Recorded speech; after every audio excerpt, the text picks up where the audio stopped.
Hello everybody, I hope you are doing well. So in the today's session we are going to start a particular chapter that is known by the name principal stress and strain.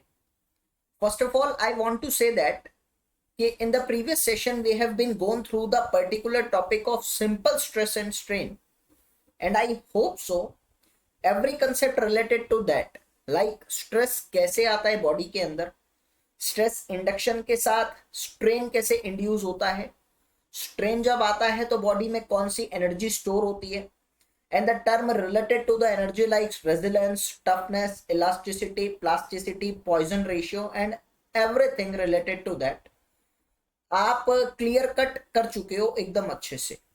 And also I hope so कि you have practised a lot of question.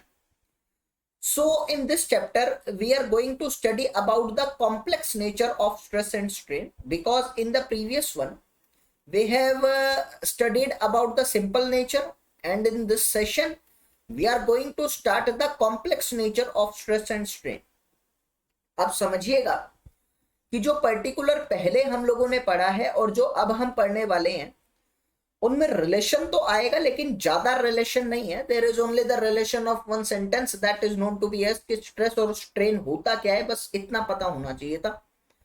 And this particular session will be totally different from the previous one. तो अगर आप लोगों ने पहले वाला session नहीं देखा तो I will suggest everybody that please go through the session which we have discussed in the previous one. And also उस सेशन से बेशक you don't know anything, but you should have the concept of this particular word, that what is stress and what is strain. So if you haven't gone through that तो जाकर पहले उसको देख लीजिए ताकि आपको ये वाला सेशन में कंफर्टेबिलिटी फील हो, एक कॉन्फिडेंस आए और आप अच्छे से चीजों को क्लियर कर सके. नाउ एक एग्जांपल लेकर चलते हैं कि हमारे पास एक पर्टिकुलर बॉडी है and we are just applying the force over this body like this. Everybody knows that when we apply the force over this body, and if it is the cross sectional area of this body, then it will be going to have some stress over it, that is known to be a force upon area. Simple. And also I know that due to the force it will be going to expand like this, and due to the expansion there will be strain in the body, that is denoted by this term delta L by L. तो stress कैसे लिखा जाता था और strain कैसे लिखा जाता था ये अपने को पता है. Now the major concern is that कि अभी तक बस हम लोगों ने इतना ही पढ़ा है, लेकिन बॉडी में ऐसे नहीं होता. अगर इंट्रोडक्शन की बात करूं तो सपोज हमारे पास एक बीम है एंड वी नो दैट कि एक बीम के अंदर आप लोगों का शियर स्ट्रेस से लेकर बेंडिंग मोमेंट तक हर जगह लोड वेरी करता है. अगर मैं आप लोगों को कहूं suppose this is the beam and it is simply supported at this section, और सेंटर पे आपने एक इसके ऊपर लोड प्लेस किया है, and when you will be going to place the load over this beam, you know that the beam will be going to deflect like this. ये beam आप लोगों का 100% इस तरीके से डिफ्लेक्शन शो करेगा. मैंने कहा मान लीजिए आपके बीम के अंदर जो डिफ्लेक्शन आ रही है लेट इट बी डेल्टा, और एक कॉनिकल पोर्शन पे, सॉरी कॉर्नर पोर्शन पे आपके बीम के अंदर you know maximum shear stress आता है. Yes, you know maximum shear stress आता है. और अगर आप लोग मेरे कंसेप्ट को एनालाइज करने से पहले सोच रहे हैं तो आपको यह पता होगा कि किसी भी चीज के अंदर जब डिस्टॉर्शन पैदा होती है या डिफ्लेक्शन पैदा होता है या डिफॉर्मेशन पैदा होता है, I mean to say strain पैदा होता है, तो there can be the maximum chance कि वो स्ट्रेन परपेंडिकुलर लोड की वजह से ही पैदा हो रहा है. बिकॉज यहां पर जो बीम डिफ्लेक्ट कर रहा है वो अपने लॉन्गिट्यूडनल एक्सिस के परपेंडिकुलर डायरेक्शन में डिफ्लेक्ट कर रहा है. कंसेप्ट को समझिएगा. मैंने कहा कि ये suppose this is the particular axis of this beam, and if you are observing this diagram तो आप देख रहे हैं कि ये बीम जो है ये आप लोगों का लोड के परपेंडिकुलर डायरेक्शन में बेंड हो रहा है. आपने कहा ये पक्का है, तो आई कैन से दैट कि 100% I am damn sure that here the load is considered as the perpendicular load, और I will say this is actually the normal load which causes deflection in the lateral direction, क्योंकि axis के perpendicular deflect हो रहे हैं मतलब normal load लग रहा है. एंड आई नो दैट कि शियर लोड क्या होता है, which act parallel to the beam, और I will say this is actually known to be as the tangential load over the beam. shear की definition ही ये होती है. तो I can say कि if I will be going to consider, I can say that कि यहाँ normal maximum है, वहां shear maximum है. अगर मैं बीच में कोई section consider करता हूं, suppose I am considering this particular section in between the beam, suppose this name is as AA, so I can say on the beam or section AA, on section AA there are two type of the forces. One is the shear force and another one is the normal force. You are saying that, and even we are just observing that with the help of one example. तो अगर मैं ध्यान से देख रहा हूं तो मैंने कहा कि नॉर्मल फोर्स और shear फोर्स की वजह से एक ही टाइम पे बीम के ऊपर फोर्स आ रहे हैं और एक ही टाइम पे आप लोगों का दो स्ट्रेस लग रहे हैं इस पर्टिकुलर सेक्शन पे. तो जब ऐसा हो रहा है तो मैं ये भी जानता हूं कि suppose I am considering this particular section, then this section will have a lot of multiple section in this. I can consider any section of the beam. Yes, I know that there are number of section that can be considered for analyze. तो analyzation करने के लिए you can consider any section, or I can say that on any section there can be two stress simultaneously acting on that part. एक ही time पे ये दोनों के दोनों स्ट्रेस एक्ट कर सकते हैं किसी भी सेक्शन पे ऑन पर्टिकुलर सेक्शन. अब आप लोगों के दो स्ट्रेस एक्ट कर सकते हैं. Two stresses can act simultaneously. Two stresses can act simultaneously. आपने कहा ठीक है, तो एक ही समय पर जब दो स्ट्रेस एक्ट करते हैं तो अभी यू नीड टू एनालाइज और you need to study about the effect of these two stresses. Are you getting my concept? We need to study these two stresses simultaneously. हम लोगों को इन दोनों स्ट्रेसेस के इफेक्ट ऑफ टू स्ट्रेसेस एक साथ पढ़ने की अब जरूरत पड़ चुकी है. तो इसी पर्टिकुलर सिस्टम पे जिसमें आप लोगों को एक साथ दो स्ट्रेस पढ़ने की जरूरत आती है, उस सिस्टम को एक्चुअली में हम complex stress and strain system के नाम से जानते हैं. The condition known by its particular name that is known to be as complex stress and strain system. तो ये जो प्रिंसिपल स्ट्रेस और स्ट्रेन यूनिट है ये कॉम्प्लेक्स के अंडर आती है. तो अभी आई होप सो कि we have got the concept of what is complex stress and strain. जब एक ही साथ एक पर्टिकुलर सेक्शन पे when we need to study the effect of two stresses simultaneously, that is normal as well as shear one, तो उसको हम लोग कॉम्प्लेक्स स्ट्रेस और स्ट्रेन के नाम से जानते हैं. बेसिक चीज है. Now have concentration. अभी बात आती है यहां से कि प्रिंसिपल क्या होता है. Suppose I am considering one cross sectional element of the beam. This is my cross sectional element of the beam and I am saying that कि इस पर्टिकुलर क्रॉस सेक्शनल एलिमेंट पे आपने एक ही तरफ स्ट्रेस लगाया है only in the one direction, और वो stress is denoted by the sigma 1 और sigma. This is the normal stress. ठीक है. और मैंने कहा कि this normal stress will be going to produce effect at every section. Obviously ना कि दिस नॉर्मल स्ट्रेस ये यहां भी इफेक्ट पैदा करेगा, यहां भी पैदा करेगा, इधर भी पैदा करेगा, इधर भी पैदा करेगा, इवन इधर भी पैदा करेगा. आपने कहा एब्सोल्युटली कि ये नॉर्मल स्ट्रेस हर सेक्शन पे अपना इफेक्ट पैदा करेगा, और इसी नॉर्मल स्ट्रेस की वजह से शियर भी पैदा होता है और नॉर्मल भी पैदा होता है. क्यों? क्योंकि ऊपर भी एग्जाम्पल में हम लोगों ने सिर्फ नॉर्मल लोड लगाया था, लेकिन उसी नॉर्मल लोड की वजह से शियर लोड भी आया था ना. तो आई कैन से दैट कि simultaneously there can be the situation कि शियर स्ट्रेस तो लग ही रहा है, नॉर्मल भी लग रहा है, और दोनों लग रहे हैं. तो हम लोगों ने एक सेक्शन लिया, उस सेक्शन पे हमने एनालाइज किया और हमने देखा कि ना अब जो सेक्शन मैं लेने जा रहा हूं वो सेक्शन इस पर्टिकुलर एक्सिस के साथ थीटा एंगल बना रहा है. हमने यही वाला एक्सिस क्यों लिया? क्योंकि लोड जो लगा रहे हैं वो इस एक्सिस पे लगा रहे हैं ना. आर यू गेटिंग ना? हम जो लोड लगा रहे हैं वो पर्टिकुलरली इस एक्सिस पे लगा रहे हैं, इसीलिए हमने इधर से ही एंगल लिया. तो पहली बात तो अगर आप इसको ऑब्जर्व कर रहे हैं तो आई होप सो कि यू आर गेटिंग दैट कि भाई जो आप एंगल कंसीडर कर रहे हैं यहां पर, ये एंगल कौन सी डायरेक्शन में? वर्टिकल एक्सिस के साथ एंटी क्लॉकवाइज डायरेक्शन. तो जनरली अभी मैं इसके बारे में आपको बता भी दूंगा. तो आई कैन से दैट कि on this particular section there can be the two stress. इस पर्टिकुलर प्लेन पर, प्लेन कह लो या सेक्शन कह लो, suppose its name it as a dash. इस पर्टिकुलर प्लेन पे there can be the two stress, one is known to be as the normal one and another one is known to be as the shear one. So whenever we have two stresses on particular section, then this can be the state of complex stress and strain. And I want to tell you one thing, that is definition, nothing else. Complex stress and strain, and the section on which, note करके ये लिख लीजिएगा, it is important for everybody to learn because it generally ask in your JEE exam, है ना.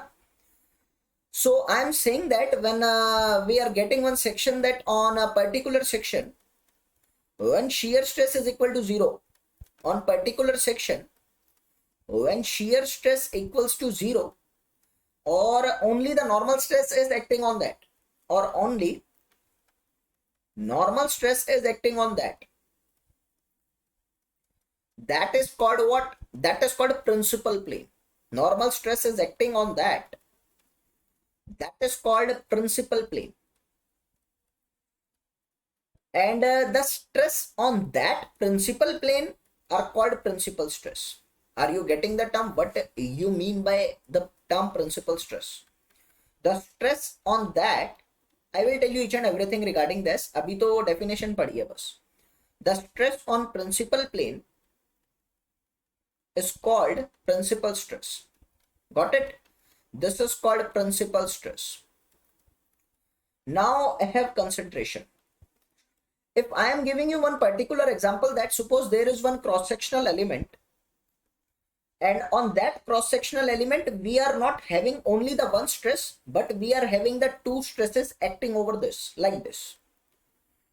And I am saying कि there is one plane on which shear stress is 0. Suppose this is at theta with respect to the vertical one. Got it? This is the principal plane. This is what? This is the principal plane. It is given to you. Now on this principal plane, we will have some principal stress now. Yes. So I have a concentration. What I mean to say कि there will be two principal stress on the principal plane due to the to loading acting over that, sigma 1 और sigma 2 है, और ये sigma 1 sigma 2 principal plane पे act कर रहे हैं, तो ये प्रिंसिपल स्ट्रेस तो हो गई. सिग्मा 1 और सिग्मा 2 क्या है कि ये प्रिंसिपल स्ट्रेस है. I will tell you, but अभी सिचुएशन कंसीडर कर रहे हैं क्योंकि कुछ लिखवाना चाह रहा हूं. ये क्या है, मान लीजिए ये दोनों प्रिंसिपल स्ट्रेस है, and it is given to you that कि sigma 1 is greater than sigma 2. We can say that कि अगर सिग्मा 1 सिग्मा 2 से बड़ा है ना, तो बड़े के लिए एक वर्ड यूज होता है, दैट इज कॉल्ड मेजर. जो बड़ी चीज होती है उसको मेजर कहते हैं, जो छोटा होता है उसको माइनर कहते हैं. This is an English word. तो sigma 1 generally called as major principal stress, sigma 1 is called as major principal stress, and sigma 2 is called as minor principal stress. Got it? So principal stress are of two types. One is known to be as the major principal stress and another one is known to be as minor principal stress. What do you mean by that? जो बड़ा होगा वो major होगा, जो छोटा होगा वो minor होगा, बस. Now come to the main part कि अभी अपन को और चीजें जानने की जरूरी है कि कॉम्प्लेक्स स्ट्रेस और स्ट्रेन के सिस्टम को एनालाइज करने के लिए हमारे पास दो मेथड है. Two methods to analyse complex system. Two methods to analyse complex system. What are those methods? One is known to be as the analytical method, or I will say it as the manual method. Analytical method means we have lot of equation in that method and we need to use those equation to solve complex equations, okay, or the complex conditions. Second one is called the graphical method, which is very easy one and very important regarding any kind of exam, whether you are preparing for GATE, ESC, JEE, किसी भी exam के लिए prepare करो, you will find कि exam में ये पूछता है. ठीक है? तो ग्राफिकल मेथड को एक और नाम से जानते हैं, that is called Mohr's method या मोहर सर्कल मेथड. अब ये जो मोहर सर्कल मेथड है या मोहर्स मेथड है ना, यू विल फाइंड कि इतना इंपॉर्टेंट है कि इस पे क्वेश्चन आ जाते हैं. थ्योरेटिकल क्वेश्चन देते हैं इस मेथड पे, जनरली थ्योरी है नहीं बट दे विल गिव. तो बहुत इंपॉर्टेंट मेथड है क्योंकि आसान बहुत है. तो मोहर्स हम नेक्स्ट में पढ़ेंगे, अभी एनालिटिकल मेथड पूरा पढ़ा देता हूं आप लोगों को. सबसे पहले तो कुछ कंडीशंस आती है मेरे पास यहां पर. What are those condition? कि मान लीजिए आपके पास एक एलिमेंट है, अभी आपको समझ में आ गया चैप्टर का मतलब क्या है, चैप्टर में करना क्या है, ठीक है। कंसीडर केस ए लेकर चल रहा हूं। सपोज आपके पास एक एलिमेंट है और वो एलिमेंट कैसा है, यूनिएक्सियल लोडिंग है। What do you mean by uniaxial loading? जो एक ही एक्सिस के अलोंग लगती है, that is called uniaxial loading. Are you getting this particular term ना? तो what do you mean by this particular term, uniaxial loading, जो एक एक्सिस के अलोंग लगती है। And in this particular element हमारे पास एक ऐसा प्लेन है जहां पर हम लोगों को शियर स्ट्रेस और नॉर्मल स्ट्रेस निकालना है on that plane. Consider this plane as X X dash. On X X dash we need to find everything, कि नॉर्मल स्ट्रेस कितना है, शियर स्ट्रेस कितना है, और वो चीजें एंड सो ऑन, सारी चीजें अपने को निकालनी है। तो मैं फॉर्मूले लिखवा रहा हूं क्योंकि अभी आप लोगों को सिर्फ फॉर्मूले से ही याद रखवाऊंगा। Derivation is not important part regarding any kind of exam, चाहे आप जेई की तैयारी करो चाहे ईएससी की तैयारी करो। अगर आप सब्जेक्टिव पैटर्न की भी सोचते हैं कि मेंस में तो करना पड़ेगा, no, it is not important to go with the derivation. So इसीलिए एग्जाम पॉइंट ऑफ व्यू के लिए don't waste time, just go with the concept as well as formula, और पेपर में आएगा तो पुट करके आंसर निकालने का, ठीक है। तो नॉर्मल स्ट्रेस कितना लगेगा इसके ऊपर, that is called sigma 1 cos square theta. You need to learn formula. Shear stress कैसे लगेगा, शियर स्ट्रेस का फॉर्मूला भी आप लोगों को याद रखना है, sigma by 2 sine 2 theta, important है। उसके बाद एक चीज ध्यान से सुनना जो मैं कहना चाह रहा हूं अभी आप लोगों को, कि आपने कहा भाई शियर स्ट्रेस और नॉर्मल स्ट्रेस की डायरेक्शन कैसे होती है। Have concentration, if you are observing, तो यहां पर आप लोगों को दिख रहा होगा कि भाई ये नॉर्मल प्लेन है। अगर मैं नॉर्मल स्ट्रेस देखता हूं तो normal stress will be obviously perpendicular to this plane and shear stress will be obviously parallel to this plane, ठीक है ना। अगर नॉर्मल स्ट्रेस और शियर स्ट्रेस को if I am going to analyse, then I can say that कि जो resultant लगेगा वो रिजल्टेंट इन दोनों के बीच में कहीं ऐसे लगेगा। This is called sigma R, and I know that Pythagoras theorem लगा के मैं आराम से अपना सिग्मा आर का वैल्यू निकाल सकता हूं। How will I going to find the value of sigma R? Okay, come to the main point. If I am going to write the value of sigma r, can I say that resultant stress will be equal to what? That is equal to sigma square plus tau square. You will put the value and get answer. समझ में आया करना क्या है? Basically बहुत आसान है। कई बच्चों के दिमाग में आ रहा होगा कि फॉर्मूला रट ले, मैं कह रहा हूँ रट लो, क्योंकि प्रैक्टिस के साथ याद हो जाएगा, don't worry about that. But अभी डेरिवेशन इंपॉर्टेंट नहीं है, ठीक है। तो पूरे चैप्टर में अभी लिखवा रहा हूं, बार बार ये एक ही चीज को अपन लिखने नहीं वाले। पूरे चैप्टर में सिग्मा एन को रखूंगा नॉर्मल स्ट्रेस, टॉ को रखूंगा शियर स्ट्रेस, और आर क्या है, रिजल्टेंट स्ट्रेस, ठीक है ना। This is called what, this is called resultant stress. तो ये तीनों तो लगेंगे ही लगेंगे। Now come to the another case. अब अपन केस लेते हैं थोड़ा मुश्किल वाला, कि अब हमारे पास जो बॉडी है उस बॉडी के ऊपर दो स्ट्रेस लगा रहे हैं। Now come to the case B. तो अगर मैं केस बी की बात करता हूं तो बॉडी कैसी है, क्रॉस सेक्शनल एलिमेंट है आपके पास, और उस क्रॉस सेक्शनल एलिमेंट पे आपने दो स्ट्रेस लगाए हैं। One is known to be as sigma 1 and another one is known to be as sigma 2, and you are considering one plane that is at angle theta with respect to this, and the name of the plane is y dash. Same condition. What we need to find, we need to find the value of sigma n, yani normal, tau and resultant. This is actually what we need to find. Come to the formula now, because formula is very important for everybody. तो formula क्या कहता है आपको? Formula simple यही कहता है भाई, सबसे पहले तो लगाओ आप लोग sigma N.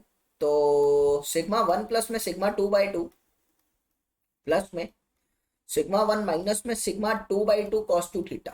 This is the formula, ठीक है। तो ये आपको याद करना है। अगर मैं बात करता हूं यही से शियर स्ट्रेस की, दैट इज ऑल्सो इंपॉर्टेंट, आपको वो भी याद करना है कि सिग्मा 1 माइनस में सिग्मा 2/2 साइन 2 थीटा, ये भी आपको याद ही करना है। सिग्मा 1 माइनस में सिग्मा 2/2 साइन 2 थीटा। अब देखो डायरेक्शन की बहुत बड़ी बात आती है यहां पर, मैं डायरेक्शन आप लोगों के साथ डिस्कस करना चाहूंगा। कई बार आप किताब में देखेंगे कि there will be the formula will be with the negative sign. यहां पर एक फॉर्मूला होता है जो नेगेटिव साइन के साथ लगता है, but negative positive does not play a major role here. क्यों? जरा कंसेप्ट को समझते हैं, कंसेप्ट क्या कहते हैं। ऑलवेज रिमेंबर कि आप लोगों का जब भी जो प्लेन है अगर वो एंटी क्लॉकवाइज डायरेक्शन में जा रहा है, this is standardisation. If the plane is in anti-clockwise direction with respect to the major axis, anti-clockwise direction के साथ अगर आपका प्लेन जा रहा है with respect to the major axis, then always remember that कि वो पॉजिटिव नेचर के साथ हमेशा कंसिडर किया जाता है। ये स्टैंडर्डाइजेशन है। अब ये स्टैंडर्डाइजेशन में पॉजिटिव क्या काम आता है, ये जब मैं आप लोगों के साथ ग्राफ डिस्कस करूंगा ना तो बहुत अच्छे से डिस्कस करूंगा, बट अभी तो ये चल जाएगा। Now come to the main point कि अगर आपके पास वो ही प्लेन क्लॉकवाइज डायरेक्शन में है, then you need to get it as if the plane is in clockwise direction with respect to the major axis, then you need to consider it as -1। आपका shear stress वहां पर फिर negative positive change करता है। यहां तक तो normally आपको देखने को मिल जाएगा। एक आती है तीसरी चीज। Sometimes I have also gone through the problems which generally ask the shear stress not in the plane of y dash. It generally ask in the plane perpendicular to y dash. Are you getting my question? I am saying that you need to tell me the sigma n dash which is what normal stress in the plane. ये एक standardisation अपनी term है, बार बार ही नहीं लिखेंगे, इसलिए अभी याद करते हैं और बार बार इसको ना फिर डिफाइन नहीं करेंगे, ठीक है। Normal stress in the plane perpendicular to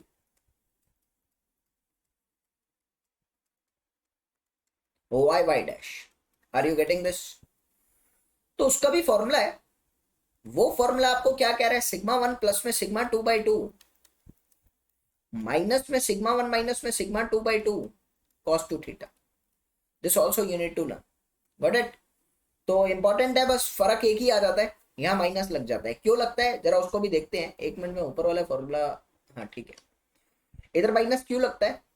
कुछ नहीं है, we need to replace theta by theta plus 90, replace theta by 90 plus theta ना, बिकॉज परपेंडिकुलरली चल रहे हैं तो थीटा को 90 प्लस थीटा से रिप्लेस करते हैं, that's why we put negative here, got it?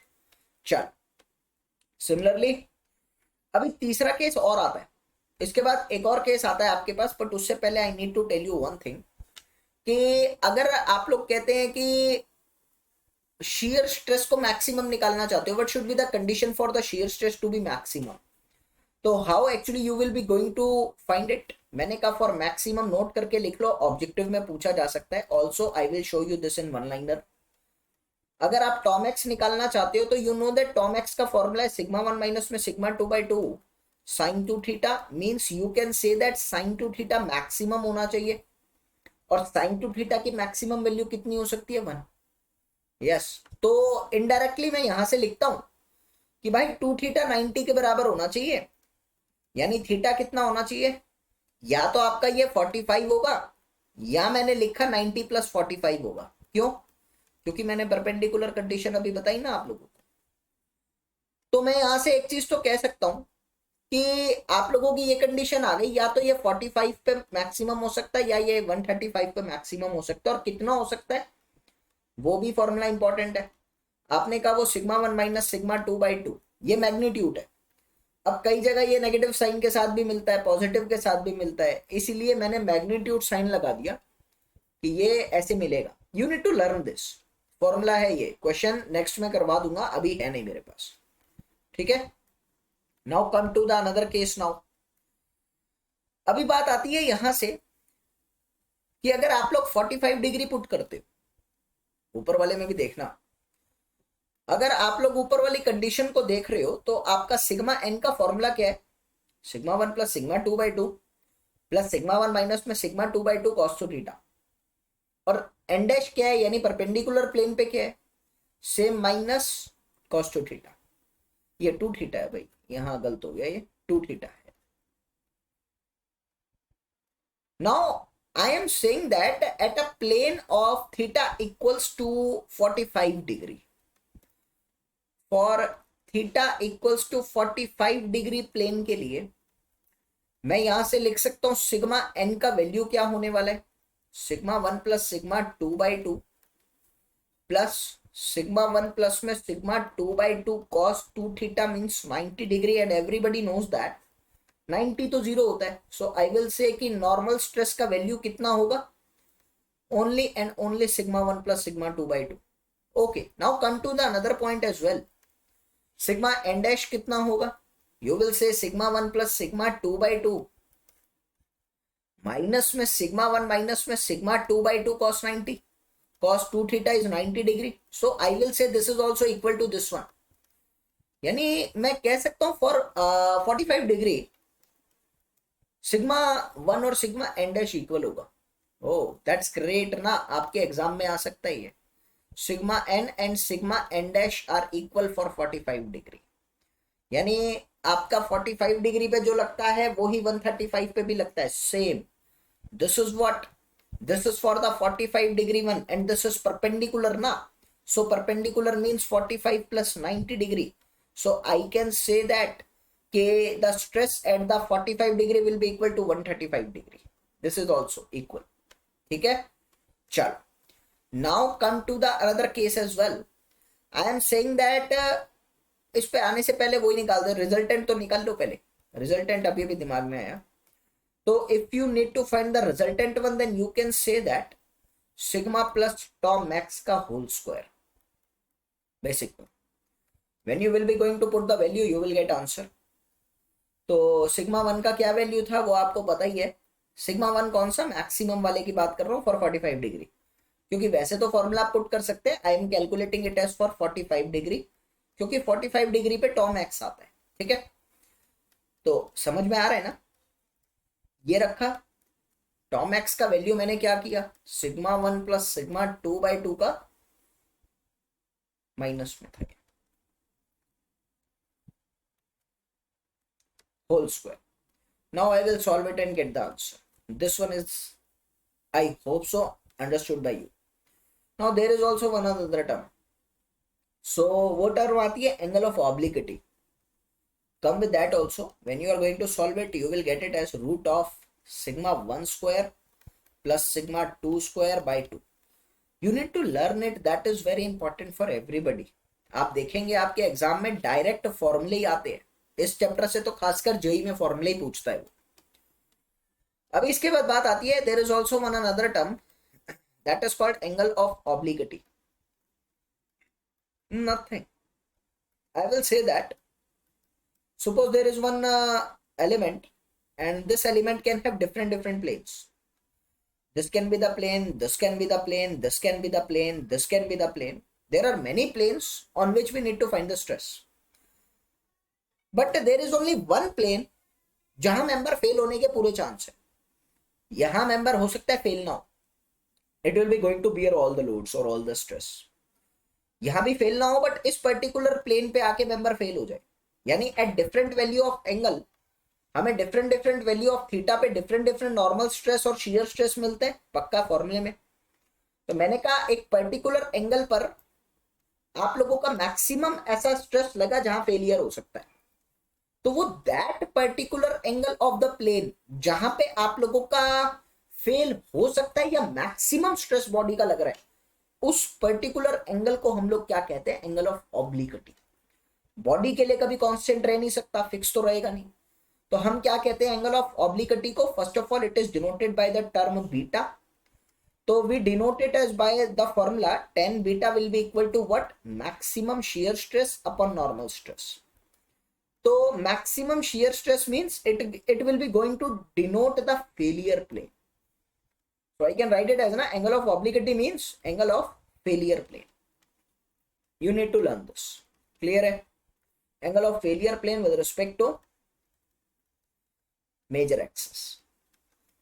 तो उसका फॉर्मूला भी यही है क्योंकि मैक्सिमम शियर स्ट्रेस जहां लगेगा वहां फेल होने के चांस है. तो maximum shear stress with respect to normal one is given to you as tan beta. Now come to the another case now. अब मैं आपको कोई तीसरा केस पढ़ाता हूं जहां पर एक ही साथ सब कुछ लग रहा है। वो तीसरा केस आपको क्या मिलने वाला है कि आपकी बॉडी के अंदर एक ही बार में नॉर्मल स्ट्रेस भी लग रहा है, मतलब दोनों डायरेक्शन में, और शियर स्ट्रेस भी लग रहा है साथ में। Am I going to show you this with the help of one liner as well, ताकि जल्दी जल्दी आपको समझ में आ जाएगा, बिकॉज फॉर्मूला ही पढ़ना है, फॉर्मूले से ही काम आने वाला है। So let me give you one example कि आपके पास एक एलिमेंट है और उस एलिमेंट पे we have two forces, like this is sigma X and this is sigma Y, और इसी के साथ इस बॉडी पर आप लोगों ने शियर स्ट्रेस भी लगा दिया। तो डेरिवेशन तो मेरे को वैसे भी नहीं देनी, और शियर स्ट्रेस कैसे लग रहा है? अच्छा, शियर स्ट्रेस की थ्योरी बताता हूं, ध्यान से सुनना। आपको मैंने कहा, ये उल्टा बन गया, कि आपकी एक बॉडी है और उस बॉडी पे नॉर्मल फोर्स तो चलो पता ही है कि खींचने वाला लग ही जाता है। शियर फोर्स एक तरफ आप लोगों ने लगाया ऐसा, इसको बैलेंस करने के लिए ऑपोजिट डायरेक्शन में एक फोर्स लगेगा कि नहीं लगेगा? क्योंकि बॉडी हर हालत में बैलेंस रहेगी। अगर ऊपर की तरफ फोर्स लगा दिया और नीचे से कोई रुकावट मिली नहीं, तो यू नो ऊपर की तरफ फोर्स लगाया तो body will be going to move, और अगर बॉडी मूव करती है तो शियर नहीं आता कभी। शियर स्ट्रेस आता ही जब है जब फ्रिक्शन लगता है, फैक्ट है। जैसे मैंने हवा में हाथ लगाया, क्या मेरे हाथ पे शियर लग रहा है? नहीं। हाथ पे हाथ लगाया तो ये हाथ रोकने की कोशिश कर रहा है, फ्रिक्शन पैदा कर रहा है, and that friction actually causes shear. So what I am saying here that कि बॉडी पे अगर ऊपर की तरफ एक शियर ऐसे लग रहा है तो नीचे ऑपोजिट डायरेक्शन में बैलेंसिंग शियर लगेगा। It is due to the friction one. If I am going to observe this particular pattern, तो ध्यान से देखो, ऑपोजिट डायरेक्शन में फोर्स है, it will be going to rotate this element in the clockwise direction now, and I want that कि element रोटेट भी नहीं कर सकता। So what should it need to do now? भाई इसको ऑपोजिट डायरेक्शन में एक शियर लगाना पड़ेगा ना। यहाँ क्लॉकवाइज मोमेंट आ रहा है, हर हालत में एंटी क्लॉकवाइज मोमेंट पैदा करनी पड़ेगी इक्वल मैग्नीट्यूड की। तो ये क्या है? ये एक बैलेंसिंग डायग्राम है शियर फोर्स का। आई होप सो समझ आया होगा। तो ऐसा एलिमेंट है, consider one plane where it makes an angle theta with respect to the major axis. तो मैं नॉर्मल स्ट्रेस क्या मिलता है? Formula sigma x plus sigma Y by two minus by two cos two theta plus tau sine two theta. Clear है? Tau is the shear stress. Tau normal क्या मिलता है? Normal plane पे टॉ कितना आ रहा है, मतलब इस पर्टिकुलर प्लेन पे जो आपका let it be the x X dash, तो ये नॉर्मल मतलब है एक्स एक्स डैश। ठीक है? Sigma x plus sigma Y by two this plus tau cos two theta, this will be with the negative sign. ठीक है? You need to learn all the formula, इसमें कुछ समझाने का है ही नहीं, क्या बताओ। तो ये फॉर्मूले आप लोगों ने देखे, ये फॉर्मूला भी दिखा दिया, ये भी दिखा दिया।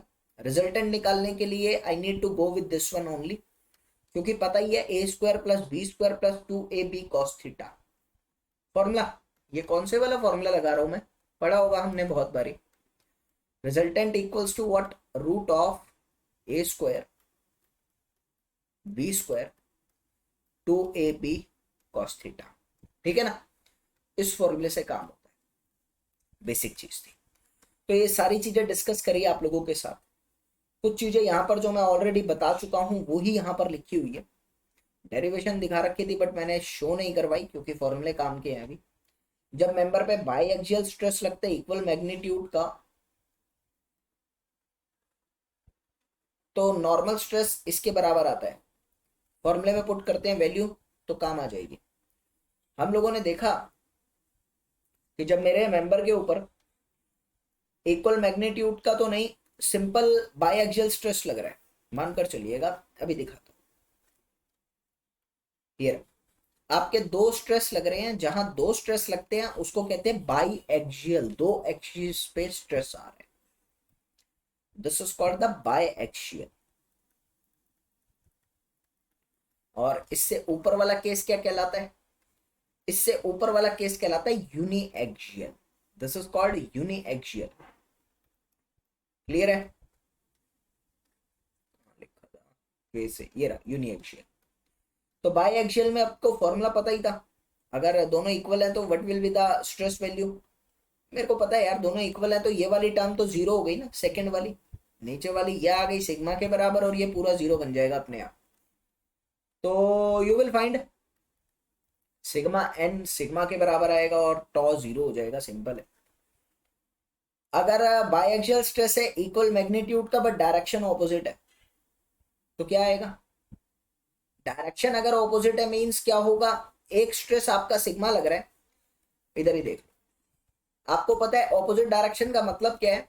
If the stress in this direction is positive it is of the tensile nature ना, तो ये हमेशा याद रखना कि टेंसाइल को पॉजिटिव लेते हैं, कॉम्प्रेसिव को नेगेटिव लेते हैं। तो I can say that compressive one will be negative, तो सिग्मा वन हो गया सिग्मा और सिग्मा टू हो गया माइनस सिग्मा। तो वैल्यू पुट करना फॉर्मूले में, you will get this result. Clear है? प्योर शेयर का केस क्या होगा? Pure shear, pure shear means क्या है? सिर्फ शेयर स्ट्रेस लग रहा है उसमें। When you have simple shear stress then you will get this value. खत्ता लगा। अभी बात आती है यहां से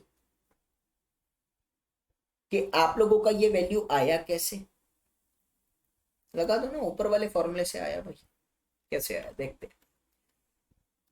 ये लगा, ऊपर वाले फॉर्मूले से आया। जब आपके पास सिर्फ यही वैल्यू है तो आपने वैल्यू पुट कर दी। वो एक्चुअली में टॉ की जगह सिग्मा आएगा, वो गलत लिखा हुआ है ना यहाँ पे, जब भी मैंने वो शो भी करी थी, सही बताऊं, यहाँ पर ये आएगा आप लोगों का tau sine two theta and this will be equal to tau cos two theta.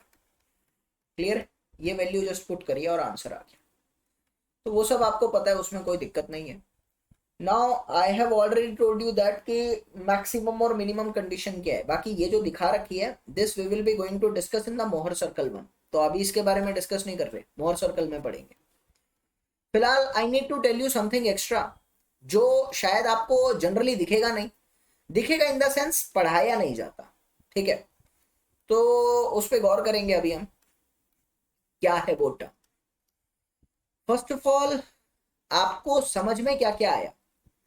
आपको प्रिंसिपल स्ट्रेस पता लगा, आपको प्रिंसिपल प्लेन पता लगा, यह पता लगा कि there are two principal plane simultaneously can act in a system. मैंने फॉर्मूले बताए अलग अलग कंडीशन के, ठीक है? अब आप लोगों को मैं एक केस दे रहा हूं कि अगर आपको आपकी बॉडी के ऊपर लगने वाला प्रिंसिपल स्ट्रेस नहीं पता लेकिन प्रिंसिपल स्ट्रेन पता है, तो फिर आप लोग क्या करोगे? Consider one condition. If principal stress on the body is unknown, if principal stress in unknown and principal strain is known, principal stress नहीं पता but principal strain आपको पता है, then how you will be going to find the value of principal stress? तो देखते हैं। Then principal stress calculated as, you need to learn this formula क्योंकि ये पता नहीं होता जनरली बच्चों को। Principal stress is calculated by one formula that is called sigma is equals to E upon 1 minus mu square, this is about the sigma one, epsilon 1 plus mu times of epsilon 2. What is mu here? Mu is called Poisson ratio. And when you will be going to talk about sigma 2 here, then what will be the formula regarding that? Sigma 2 will be equal to E upon 1 minus mu square, epsilon 2 plus mu of epsilon 1.